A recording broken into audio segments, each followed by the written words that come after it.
নমস্কার, 99 নিউজ বাংলায় আপনাদের সকলকে স্বাগত জানাচ্ছি। সঙ্গে রয়েছি আমি শুভ্র। আর শুরুতেই অত্যন্ত গুরুত্বপূর্ণ একটি খবরের দিকে আমরা প্রথমে নজর রাখবো।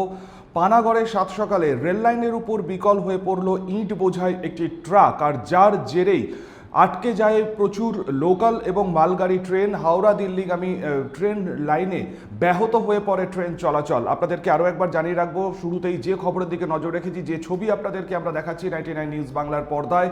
পানাগড়ে সাত সকালে রেল লাইনের কাছে উপরেই কিন্তু একেবারে দাঁড়িয়ে পড়লো একটি ইট বোঝাই ট্রাক, এবং যার জেরেই কিন্তু ব্যাহত হয়ে পড়ে ট্রেন চলাচল। প্রায় দীর্ঘ 1 ঘন্টা হাওড়া দিল্লিগামী রুটে দাঁড়িয়ে যায় বিভিন্ন লোকাল দূরপাল্লাগামী ট্রেন এবং মালগাড়ি।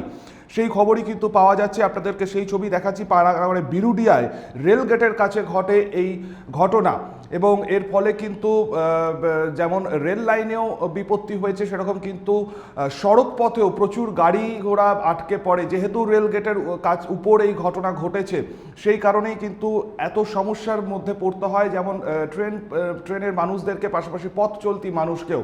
এ ব্যাপারেই আমরা জানবো। আমাদের সঙ্গে টেলিফোন লাইনে রয়েছেন আমাদের প্রতিনিধি দুর্গাপুর থেকে সনাতন গড়াই। সনাতন, ঠিক কি ঘটনা ঘটলো এবং কিভাবে ট্রাকটি বিকল হয়ে পড়লো, একটু যদি বিস্তারিত জানাও।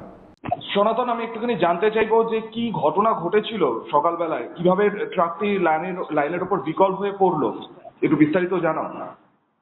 হ্যাঁ, দেখো, আজ সকালেই পানাগড় রেল গেট হয়ে একটি যে ইট বোঝাই ট্রাক যাচ্ছিল, সেই সময়ই ইট বোঝাই ট্রাকটি বিকল হয়ে যায় রেল লাইনের ওপরেই। তার ফলে বেশ কিছুক্ষণ ধরে ব্যাহত হয় রেল পরিষেবা। এই ট্রেন এবং মালগাড়ি চলাচল বন্ধ হয়ে যায় প্রায় কয়েক মিনিট ধরে। তারপরে ঘটনাস্থলে পৌঁছায় রেল পুলিশের আধিকারিকরা এবং কাঁকসা থানার পুলিশ, এবং স্থানীয়দের সহযোগিতা নিয়ে সেই ইট বোঝাই ট্রাকটিকে সরিয়ে দেওয়া হয়। তারপরেই স্বাভাবিক হয় পরিস্থিতি। এই ঘটনাকে ঘিরে বেশ কিছুক্ষণ ধরে ব্যাপক যানজটেরও সৃষ্টি হয় পানাগড় রেলগেট এলাকায়। শুভ্র, আমরা কথা বলে নিলাম আমাদের প্রতিনিধির সাথে, এবং আপনাদেরকে আরও একবার জানিয়ে রাখবো, হাওড়া দিল্লিগামী আপ লাইনে কিন্তু বন্ধ হয়ে পড়ে ট্রেন চলাচল।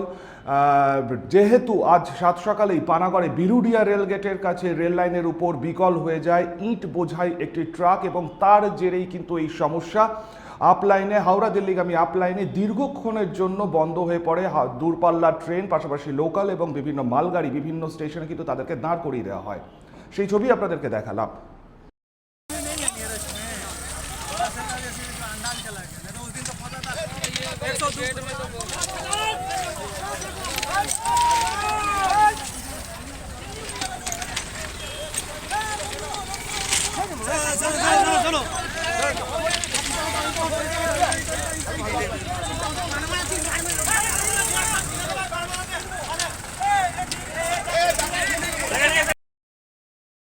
আপাতত এই পর্যন্তই। পরবর্তী নিউজ আপডেটের জন্য আপনাদের নজর থাকুক শুধুমাত্র 99 নিউজ বাংলায়।